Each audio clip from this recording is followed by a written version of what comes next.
Welcome back to my channel Jugnu fashion. বন্ধুরা কেমন আছো? আশা করি ভালো আছো। আজকে আরও একটি খুব সুন্দর এবং গুরুত্বপূর্ণ ভিডিও নিয়ে আমি হাজির হয়েছি। আজকে কিন্তু খুব ইন্টারেস্টিং এবং ডিমান্ডিং, খুব ডিমান্ড মার্কেটে। আজকে যে আমি কাটিংটা শেখাবো সেটা কিন্তু মার্কেটে প্রচুর ডিমান্ড আছে, তাই ভিডিওটি প্রথম থেকে শেষ পর্যন্ত খুব মনোযোগ সহকারে দেখবে। আমি এই ভিডিওটা খুব স্লোভাবে, একদম নতুনরা যারা আজকে প্রথম ভিডিওটি দেখছে তারা যদি আজকে মন দিয়ে ভিডিওটি দেখে, একবার দেখার পর আমি আশা করছি সেই স্টুডেন্টটা অনায়াসে যে কোনো মানুষের মাপ নিয়ে আজকে এই আমব্রেলা কাটিং প্লাজো কিন্তু কেটে দিতে পারবে। একদম শিওর, আমি আমার তরফ থেকে বলছি একদম পারবে। শুধু মনোযোগ সহকারে দেখবে, কোথাও কোনো রকম স্কিপ করবে না। তো বন্ধুরা, প্রথমে আমরা আমব্রেলা কাটিং প্লাজো যখন আমরা কাটিং করব, আমব্রেলা কাটিং প্লাজো কাটিং করার আগে আমাদেরকে জেনে নিতে হবে আমব্রেলা কাটিং প্লাজোতে মাপ কটি হয় এবং কি কি। আমব্রেলা কাটিং প্লাজোতে আমাদের সাধারণত দুটি মাপের প্রয়োজন হবে। কি কি? এক হচ্ছে ঝুলের মাপ আর দুই হচ্ছে হিপের মাপ। ঝুল আর হিপ, ঝুল মানে লম্বা আর হিপ মানে এই যে পাছার মাপটা, এই দুটো মাপ আমাদের প্রয়োজন হবে এই আমব্রেলা কাটিং প্লাজোর ক্ষেত্রে। তাহলে আমাদের সাধারণ আর কি প্লাজো এবং আমব্রেলা কাটিং প্লাজো কিন্তু একটু আলাদা। আমব্রেলা কাটিং প্লাজো কিন্তু ওপর দিকে হালকা টাইটের মতো দেখতে মনে হবে, কিন্তু টাইট হবে না, আর নিচের দিকে এইরকম ফোল্ড, অনেকটা ফোল্ড হবে। অতএব এটি একদম প্রফেশনাল এবং সুন্দরভাবে কাটিংটি শিখতে হলে প্রথম থেকে শেষ পর্যন্ত দেখুন। প্রথমে আমাদের প্রথম থেকে শেষ পর্যন্ত ভিডিওটি দেখতে হবে। তাহলে আমাদেরকে প্রথমে যে কাজটি করতে হবে সেটা হচ্ছে কাপড়, আমাদের কাপড়টাকে ভাঁজ করার নিয়মটা শিখতে হবে। প্রথম আমাদের যে একটা কাজ হবে সেটা হচ্ছে কাপড়টাকে দুভাঁজ চার পাট আমাদেরকে করে নিতে হবে। সাপোজ মনে করি এইটা একটা কাপড় দুভাঁজ চার পাট করে নিয়েছি। দুভাঁজ চার পাট করে নেওয়ার পর আমরা এইরকম কাটিং টেবিলের উপর রাখবো। এরকম যখন আমরা কাটিং টেবিলের উপর রাখবো তাহলে কি চার কোণা দেখা যাচ্ছে? তাহলে আমরা এইরকম আছে, এইরকম থাকার পর আমরা কি করব, একটা কোণাকে ধরবো, একটা কোণাকে ধরে জাস্ট আমরা এইরকম কোণাকুনি করে নেব। এইরকম কোণা করে নিলাম। বোঝা গেল না তো ভাঁজটা করা? আমি আরও একবার দেখাচ্ছি। এই যে জাস্ট এইরকম আছে চার কোণা, যে কোনো একটা কোণা আপনার এই যে চারটে কোণার মধ্যে যে কোনো একটাকে কোণাকে ধরে এইরকম এই যে কোণাকুনি করে নিতে হবে। কোণাকুনি করে নেওয়ার পর আমরা এইরকম করার পর আমরা ড্রয়িংটা করব। তো বন্ধুরা, আমি বোর্ডে এই যে সোজা করে এইরকম ক্রস চিহ্ন ত্রিভুজ আকৃতির ভাঁজ করার পর কিন্তু চলে আসবে। আমি সেটা বোর্ডে ড্রয়িং করে দেখাচ্ছি, খুব ভালো বুঝতে পারবে। তো বন্ধু, কাপড়টি কিন্তু দেখতে এইরকম আসবে। তাহলে আমরা যখন ভাঁজ করেছিলাম, এই যে ভাঁজটা আমরা যখন করছি তখন কিন্তু কাপড়ের একটা দিক হচ্ছে খোলা মুখ এবং একটা দিক কিন্তু জোড়া মুখ। এই যে দেখতে কেমন এমন তো, এই যে এইরকম, এই যে এই দিকটা কিন্তু খোলা মুখ, এই দিকটা খোলা মুখ, মানে এই দিকটা খোলা মুখ, এই দিকটা জোড়া মুখ। দেখুন একদম সেম মিলে আছে। তাহলে আমরা ধরে নিলাম এটা একটা কাপড়। আমরা প্রত্যেকটা কাটিংয়ের সময় আমরা কি করছিলাম, প্রথমে আমরা ঝুল বা লেন্থের মাপটি বের করছিলাম। এক্ষেত্রে কিন্তু আমব্রেলা কাটিং প্লাজোর ক্ষেত্রে কিন্তু আমাদের প্রথম যেটা বের করতে হবে সেটা হচ্ছে এই হিপের মাপ। হিপের মাপ বের করার ফর্মুলা আমি লিখে দিচ্ছি এবং মুখেও বলে দিচ্ছি। হিপ বের করার ফর্মুলা, হিপের মাপ যা হবে তাকে 4 ভাগ করব এবং লুজ দেব 1 ইঞ্চি। বোঝা গেল না, তাই তো? হিপের মাপ আমরা কোনো কাস্টমার যখন মেজারমেন্ট বা মাপ নেব, আমরা কিন্তু এইরকম ফিটিং মাপটা নেব। আমরা জাস্ট এইরকম ফিটিং, হিপের মাপটা আমরা এরকম ফিটিং মাপ নেব। কোথাও কোনো রকম লুজিংয়ের আমাদের দরকার নেই মাপের সময়, আমরা কিন্তু কাটিংয়ের সময় লুজটা দেব। তাহলে হিপ আমরা টাইট করে মাপ নিয়ে পেয়েছিলাম আমরা 36 অর্থাৎ 36 ইঞ্চি। তাহলে আমাদের হিপ বের করার ফর্মুলা কি বললাম আমি লিখে দিচ্ছি। হিপ বের করার ফর্মুলা আগে আমি বলে দিই, ফর্মুলাটা লেখার আগে বলে দিই আমাদের হিপটা কোথা থেকে বেরোবে। এখানে থেকে আমাদেরকে দেখে নিতে হবে, প্রথমে আমাদের হিসেবটা করে নিতে হবে। আমি ফর্মুলাটা কি বলেছিলাম, হিপের মাপ যা হবে তাকে 4 ভাগ করে তার সঙ্গে 1 ইঞ্চি যোগ। আমি লিখে দিই তাহলে বুঝতে সুবিধা হবে। এটা হচ্ছে হিপ বের করার ফর্মুলা। এইটা হচ্ছে হিপের লাইন বা হিপ বের করার ফর্মুলা। কি ফর্মুলাটা? হিপ সমান সমান বা হিপ লাইন সমান সমান হিপ 4 ভাগ, হিপের 4 ভাগের 1 ভাগ প্লাস 1 ইঞ্চি। তাহলে আমার কার 4 ভাগের 1 ভাগ বলা হলো? হিপের 4/1 তাহলে হিপ কত আছে আমার? হিপ আছে 36 ইঞ্চি। 36-এ কয় ভাগ? 4 ভাগ। তাহলে 4 9 36। আমরা কত পেলাম? 9 পেলাম। 9 সঙ্গে কত যোগ? 1 যোগ। তাহলে কত হবে? আমরা টোটাল পেলাম 10। তাহলে আমরা 10 আমরা দেখে নেব কোথা থেকে নিতে হবে। আমরা প্রথম ইঞ্চি টেপ ধরে আমরা দেখে নেব এখান থেকে এই পর্যন্ত 10 হচ্ছে কিনা। যদি না হয় তাহলে নেব না। যেখান পর্যন্ত আমার 10 হবে, আমি সাপোজ মনে করি আমরা এই সোজা করে ধরে এই পর্যন্ত আমরা 10 পেলাম। যখন মানে এখান থেকে এটা যা হবে এখান থেকে আমরা এটা তাই আমরা একটা মার্ক বা চিহ্ন করে নেব। তারপর আমরা কি করব? এইরকম করে সোজা বা এরকম একটা স্ট্রেট লাইন টানবো।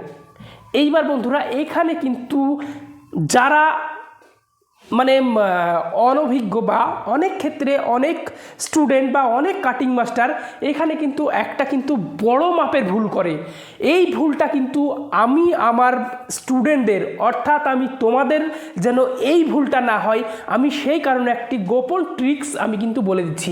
অনেকে কি করে এটাকে কিন্তু সোজা কেটে দেয়। সোজা কেটে দেওয়ার ফলে কি হয়, এইখানে এটা যখন খুলবে তখন কিন্তু এখানে ভি শেপ হয়ে যাবে। এরকম কিন্তু রাউন্ড আসবে না, এরকম সোজা আসবে, মানে এরকম দেখতে কিছুটা এরকম আসবে, এরকম।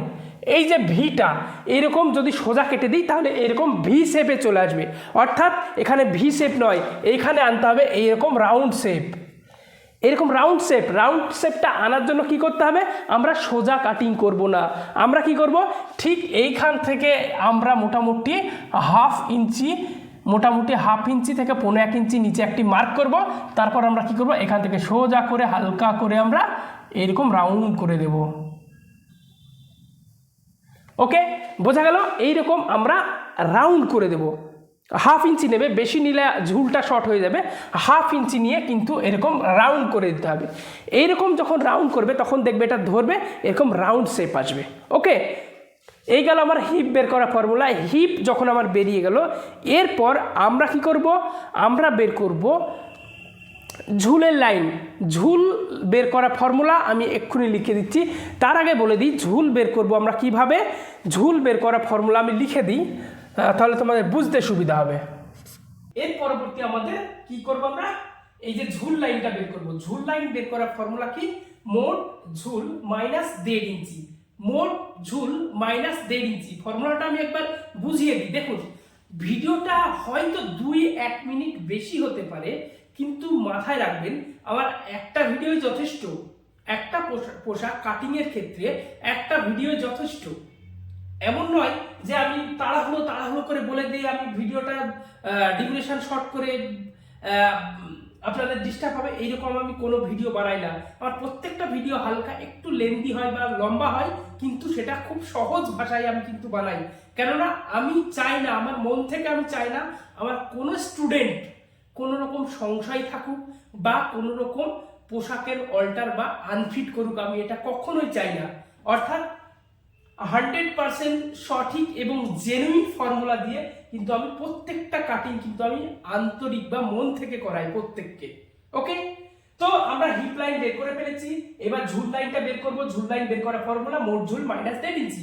তার মানে মোট ঝুলের মাপ যেটা হবে তার থেকে 1.5 ইঞ্চি বাদ দেবো। কেন বাদ দেবো 1.5 ইঞ্চি? মোট ঝুল থেকে 1.5 ইঞ্চি এই কারণেই বাদ দেবো, আমরা এই যে উপরে একটা এলাস্টিক বা কোমর পট্টি বা ফিতে ভরা জায়গা আমরা রাখবো, সেটা হচ্ছে চওড়া হবে 1.5 ইঞ্চি। তাই আমরা এই 1.5 ইঞ্চিটা এই বডি থেকে বাদ রাখবো।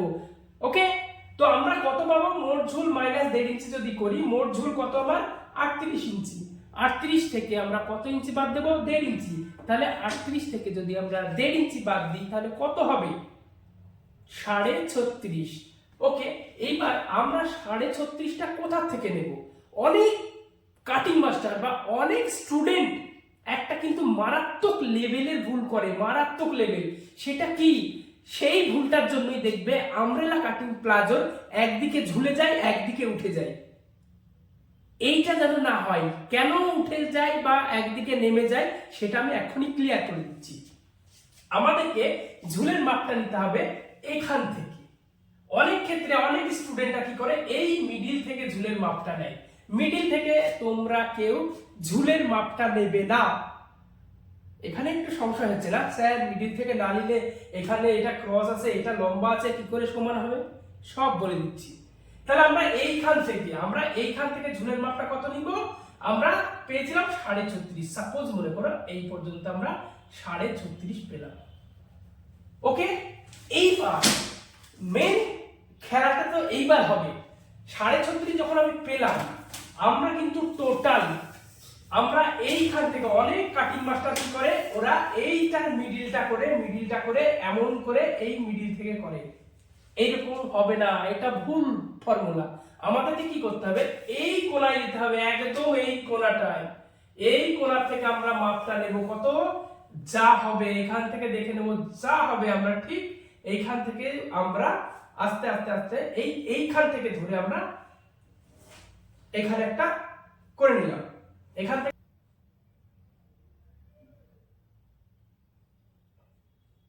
এইভাবে কিন্তু আমাদেরকে এটাকে রাউন্ড করতে হবে। দেখলে এই যে রাউন্ডটা, দেখো কত সুন্দরভাবে এই যে রাউন্ডটা হয়ে গেল। এই রাউন্ডটা কিন্তু আমরা এখান থেকে করব না, আমরা করব এইখান থেকে ধরে আমরা এই রাউন্ডটা পুরোপুরি রাউন্ড করে নেব। ক্লিয়ার হয়েছে? যদি কোথাও কোনো রকম সংশয় থাকে আমার কমেন্ট বক্সে গিয়ে কমেন্ট করবে, আমি চেষ্টা করব কমেন্টের উত্তর দেওয়া।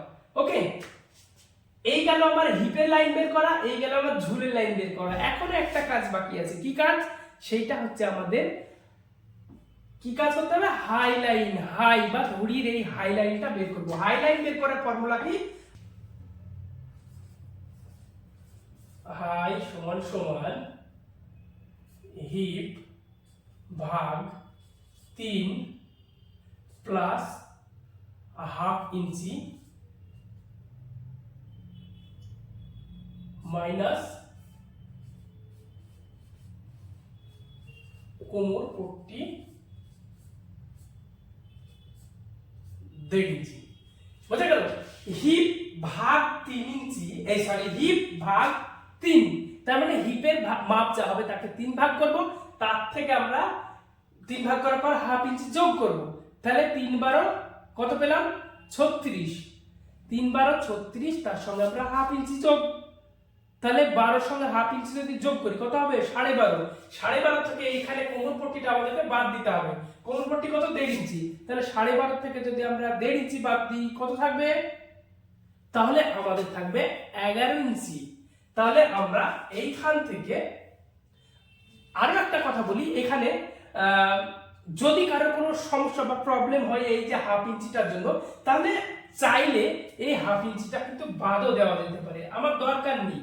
আমব্রেলা কাটিং ফর্মুলাতে হাইটা একটু টাইট থাকে, বেশি লম্বা হাই দিলে কি হবে, হাইটা ঝুলে গেলে হাঁটার সময় কিছু সমস্যা হবে। তাহলে আমরা কি করব, হিপ সমান সমান 3 ভাগ করব, 3 ভাগ করে যেটা পাবো তার থেকে আমরা এই কোমর পট্টিটা বাদ রাখবো, কেননা কোমর পট্টিটা উপরে যোগ হবে। তাহলে কত হবে, হিপ হচ্ছে 12 ইঞ্চি, হিপ হচ্ছে 36 ইঞ্চি, 36 কে 3 ভাগ করলে কত পাবো, 12। 12 থেকে এই আমরা 1.5 ইঞ্চি বাদ রাখবো। তাহলে 12 থেকে যদি আমরা 1.5 ইঞ্চি বাদ রাখি তাহলে কত পাবো আমরা, 10.5। তাহলে সাপোজ মনে করো এই পর্যন্ত আমরা 10.5 পেলাম। ওকে, 10.5 পাওয়ার পর আমরা কি করব, এইখান থেকে আমরা 2 ইঞ্চি আমরা ভেতরে একটা মার্ক করব। এখানে হালকা করে একটা দাগ দেব।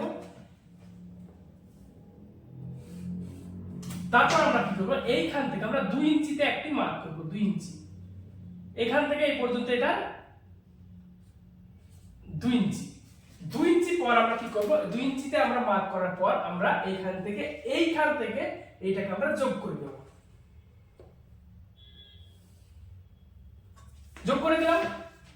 এইবার আমাদের যেটা কাজ হবে সেটা হচ্ছে এইখান থেকে আমরা এইটাকে রাউন্ড শেপ করে দেব। ব্যাস, এই রাউন্ডটা আমরা শেপ করে দেব। তাহলে আমরা কাটিং করব কোনটা দিয়ে, এইখান থেকে কাটিং শুরু করে এইখান থেকে কাটিং করে এইটা দিয়ে বেরিয়ে এইটা দিয়ে আমরা ফিনিশ করব। তাহলে আমাদের হয়ে যাবে, দেখবে আমব্রেলা কাটিং প্লাজো আমাদের সম্পূর্ণ শেখা হয়ে যাবে। ঠিক যখন কাটিংটা হয়ে যাবে তারপর তোমরা এখানে এলাস্টিকটা বসাতে পারবে। এই যে পার্ট 1 এর আমি বা আমব্রেলা কাটিং প্লাজো আমি তোমাদের কাপড়ে কাটিংটা আমি দেখিয়ে দিলাম, এই বোর্ডে ড্রয়িং করা বা ফর্মুলাটা আমি শিখিয়ে দিলাম। আমি চেষ্টা করব তোমাদের এইটাকে আমি পেপারে হোক বা কাপড়ে হোক আমি কাটিং করে, নিজে কাটিং করে আমি তোমাদের এটা দেখাবো। ওকে, তো এই প্রথম পার্টটা তোমাদের আমি দেখিয়ে দিলাম। প্রথম পার্টটা তোমাদের কেমন লাগলো? যদি ভালো লেগে থাকে এবং যদি তোমাদের প্রয়োজন হয় যে আমরা এটাকে পেপারে বা কাপড়ে কাটিং দেখতে চাই, তাহলে তোমরা কমেন্ট করে জানাও, তাহলে আমি কিন্তু নেক্সট পার্টটা কিন্তু এটার বানাবো। নাহলে যারা এই পর্যন্ত বুঝে গেছো তাহলে তাদের জন্য কিন্তু আমি ধরেই নেব তোমরা বুঝে গেছো। আর যদি বুঝতে কোনো অসুবিধা হয়, আমি নেক্সট আরো একটা পার্ট আমি করব, সেটা হচ্ছে কাটিং, প্র্যাকটিক্যালে কাটিং করে আমি দেখাবো। ওকে, তো ততক্ষণ তোমরা অবশ্যই ভালো থাকবে। তো বন্ধুরা, যদি আজকে তোমরা নতুন হয়ে থাকো, আমি ম্যাক্সিমাম ভিডিওতে আমি বলি না যে সাবস্ক্রাইব করার জন্য, আমি তাদেরকেই বলবো সাবস্ক্রাইব করার জন্য, যে যারা অরিজিনালি আমার অডিয়েন্স বা দর্শক, যারা কাজটা শিখতে চায় বা কাজটাকে যারা ভালোবাসে, একমাত্র তারাই সাবস্ক্রাইব করবে। ওকে, তো বন্ধুরা দেখা হবে পরবর্তী ভিডিওতে। ততক্ষণ ভালো থাকবে আশা করি। Bye bye.